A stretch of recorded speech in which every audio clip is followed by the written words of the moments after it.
A cold breeze rushed through the airport terminal as hundreds of passengers moved in every direction, but one woman stood quietly near the gate, checking her ticket for the third time. Maya Harris wasn't someone who liked attention, yet the moment the flight attendant spotted her, everything changed. The attendant's tone was sharp, her questions unusual, almost as if Maya didn't belong there.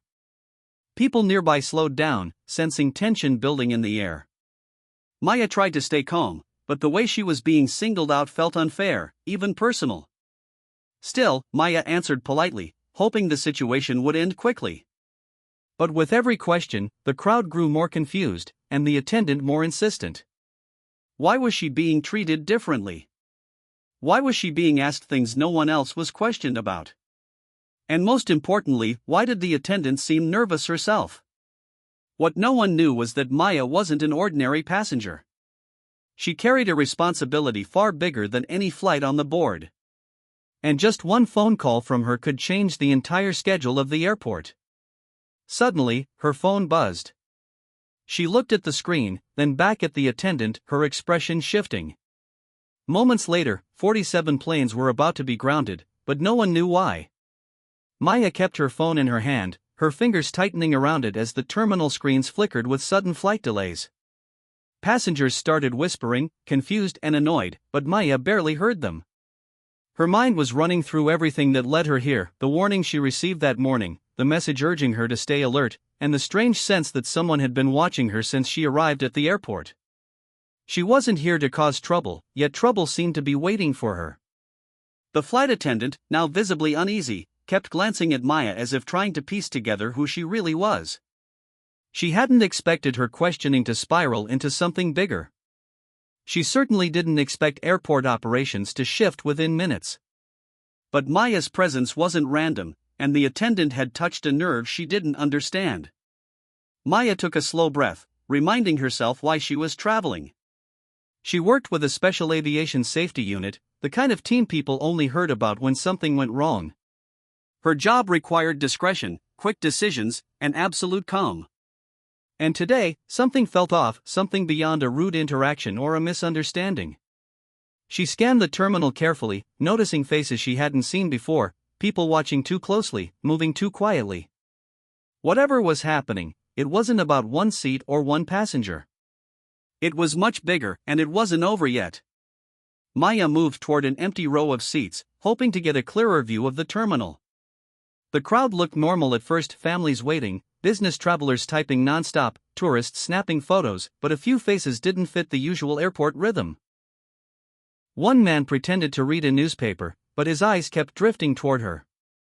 Another paced near the vending machines without buying anything, speaking quietly into a headset. Maya felt the tension settle deeper in her chest. Someone here knew who she was, and they weren't trying to hide it anymore.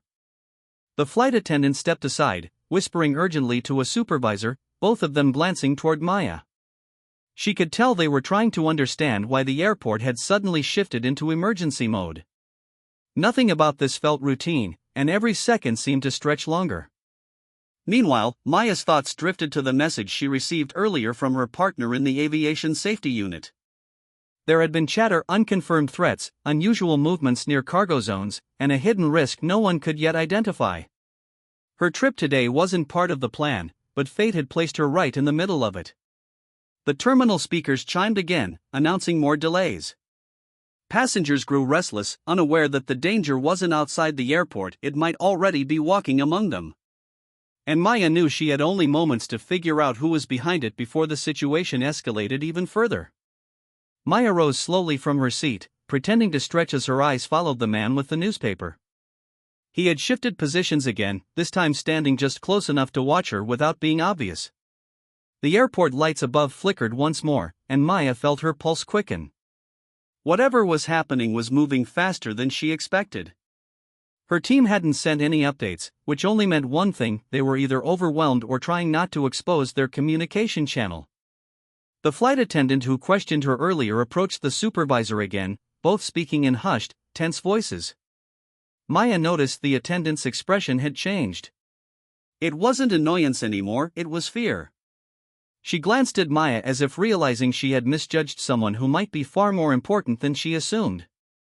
Near the far gate, the man with the headset suddenly stopped pacing. His eyes locked onto Maya with a focus that made her skin tighten.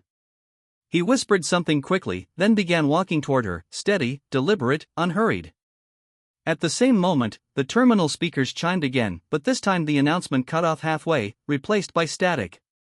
Passengers turned in confusion, unaware that the real danger was closing in on one woman standing alone beneath the flickering lights. Maya took one step back, her hand sliding toward her phone. She knew this was the moment everything would break open. Or collapse entirely. Just as Maya's hand touched her phone, a sharp alarm echoed through the terminal, not loud, but urgent enough to ripple through the crowd. The man walking toward her stopped mid-step, his jaw tightening as airport security rushed past him in the opposite direction. They weren't coming for Maya. They were sprinting toward Gate 12, where a boarding door had been forced open. Passengers gasped as officers yelled for everyone to stay back. Maya's heart dropped. This wasn't a distraction, it was part of the same threat. She scanned the crowd again, only to realize the man with the newspaper had vanished. The attendant who questioned her earlier looked pale now, staring at the chaos spreading across the terminal. She took a hesitant step toward Maya, as if wanting to confess something she should have said earlier, but before she could reach her, every monitor in the airport flashed red with a system override warning. A message scrolled across the screens, an internal code Maya recognized instantly. It was one only her unit used during high-risk aviation emergencies. But the code wasn't sent by her team, it was sent anonymously.